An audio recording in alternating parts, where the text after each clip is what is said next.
biết thua đấy.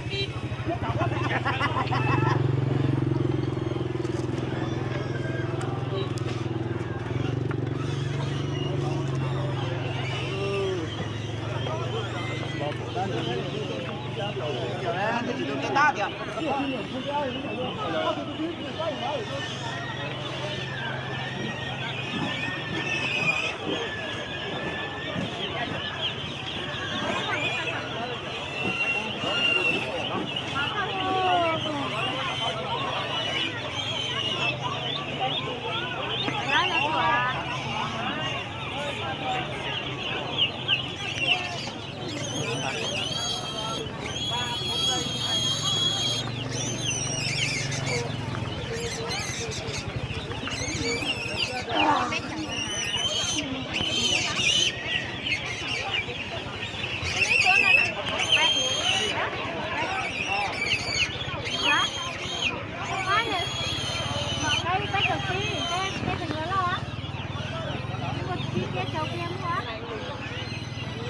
Đây hết chỗ nào? Hết chầu á.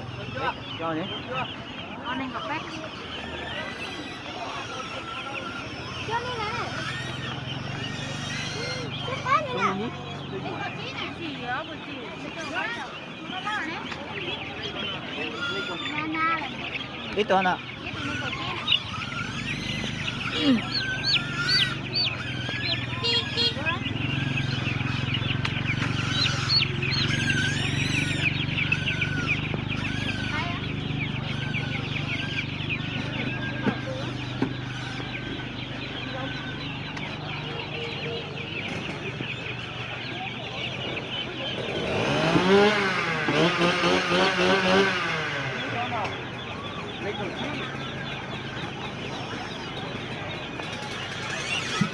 Chưa?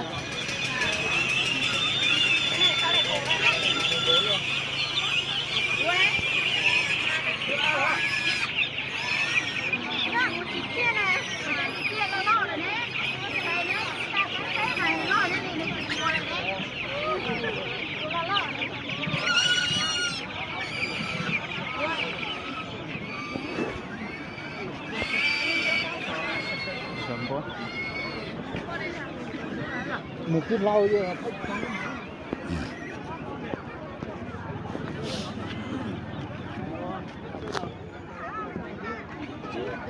Cái sở chi hổ? Một đi mà. Cái chỗ có đường đâu? Như thế này. Hả? Có cửa vô chỗ đi này. Ốc trời ơi. Là từ vô đó ở bếp từ bếp cho chứ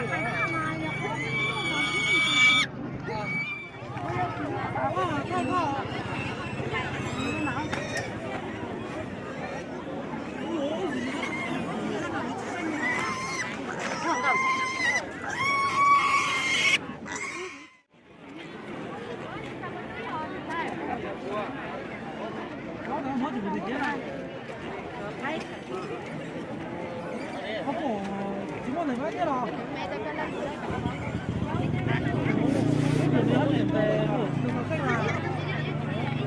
Dành mà tớ mất ra kìa.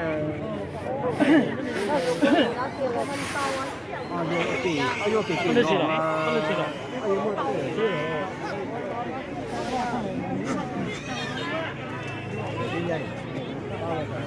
Khó vô là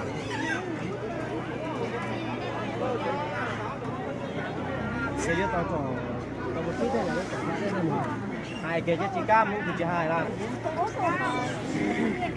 ồ trò thì cả có trò mà là vô đó có trò thì vô là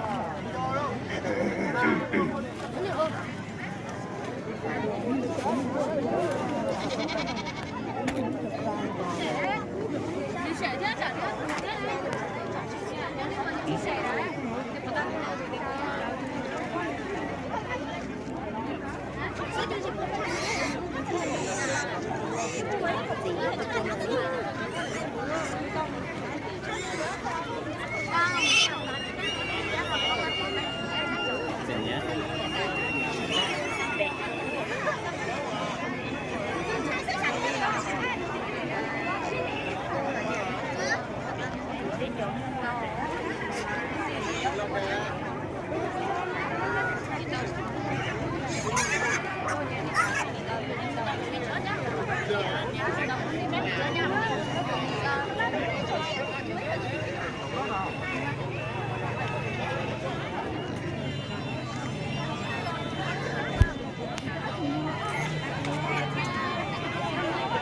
chỗ nào nào? Rau nữa. Chật rau à? Rau là? Sao sinh là cao mà cô? Cao bằng nữa là như sấy mà. Sao thảo cô, bây giờ sấy của nách thao nhiều của thiết kia mất nách thao để đeo thì nó sấy nó còn nhau nó kín thôi à. Ôm nó thảo cô để giống nhau để kia cái nhá hay. Chia đi không là chỉ uống đâu. Đi vô mua gì?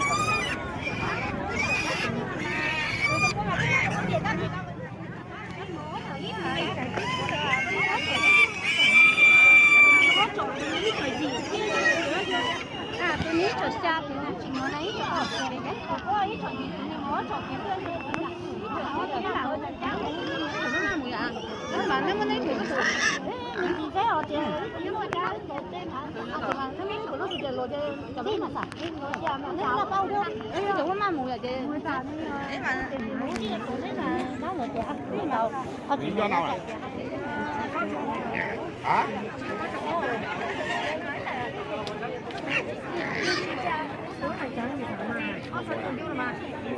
Để cháu nó muốn để cháu nó thích nó mà để chỗ cháu nó để không biết đọc viết là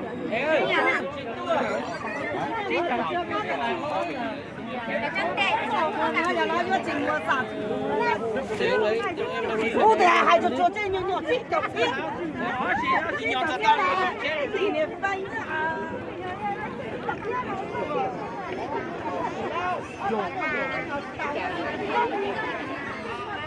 nó giờ ra cho mà nữa cái thằng kia kia rồi mà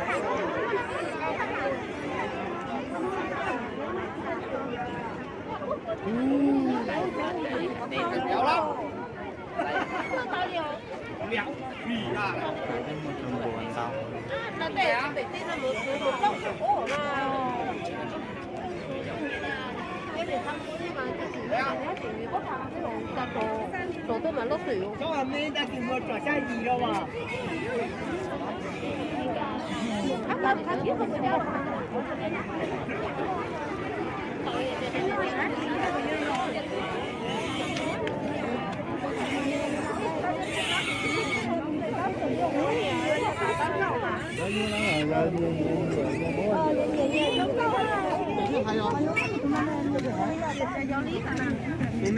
tụi ni tiếc tụi ni ra được chưa được bé rồi dùng thế à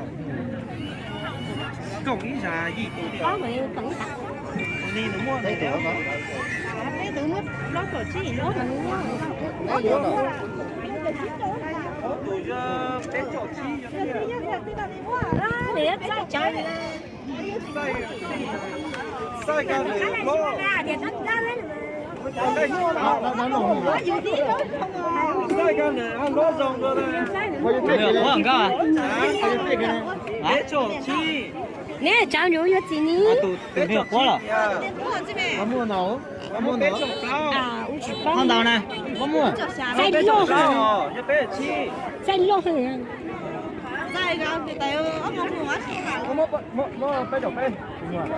mà tôi mua bé flower chỉ ý nhà trộn ý thấy nhà trộn trong chiếc mùa tàu là sai lô hơn bé trò chi cho mùa Cái mà nhiều mấy người thế nhiều. tôi mua bé trò flower chỉ để sao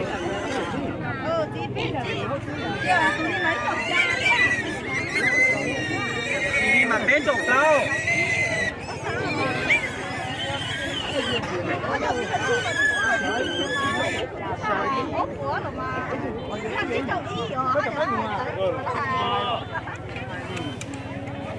Giải cho mình nhiều ra là cho mình chơi nhiều hơn.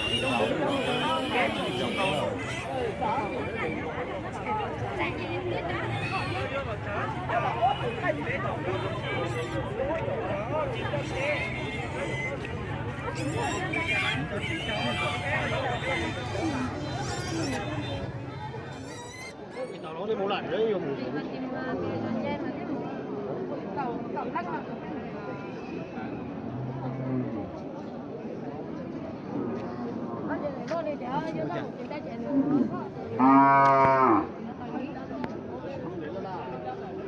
ý nó thì là đại là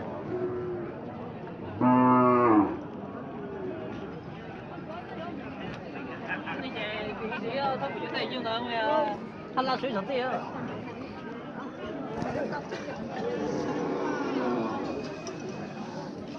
放到多少久了？嗯。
放管吧，再有应天的吧。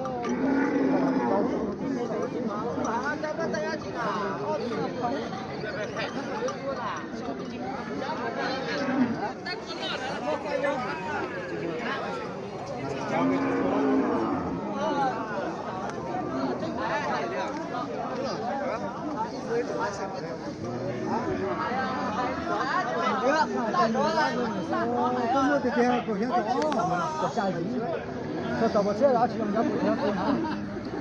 老虎啦，对呀，人家在长沙叫我起来扶水，对么？都这么开，有么？下周几？下周几么？你那么？妈妈有好接的，够下我了。我就抬呀。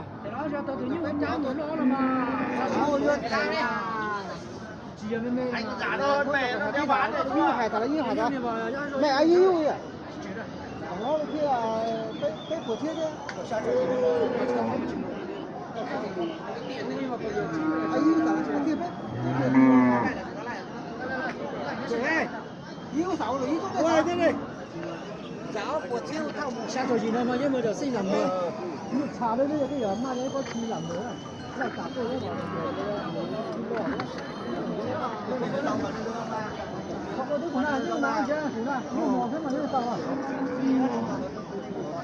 他没有在那上嘛，就是这点咯。你这那老板们都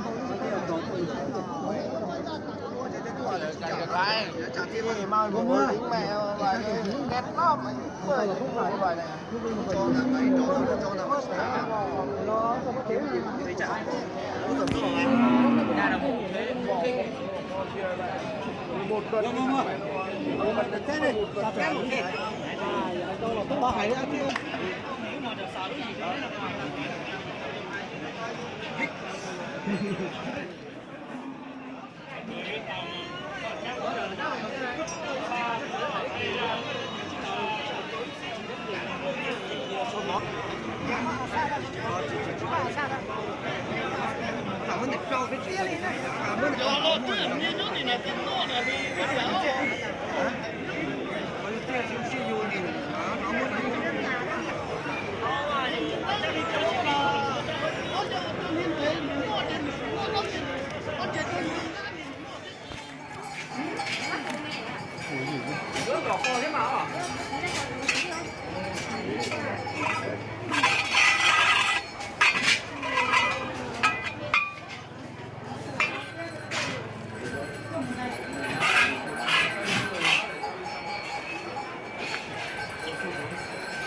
Bây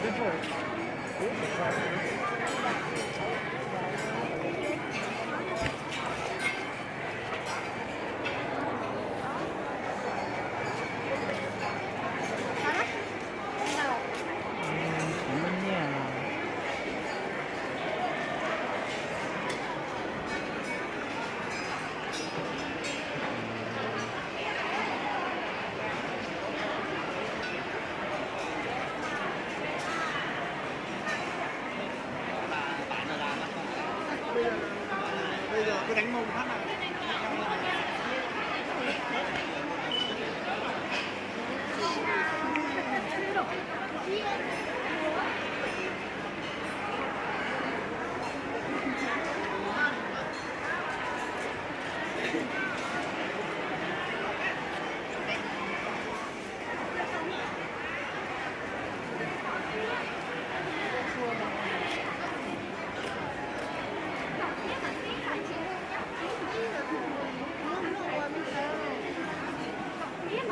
Đúng. Đấy,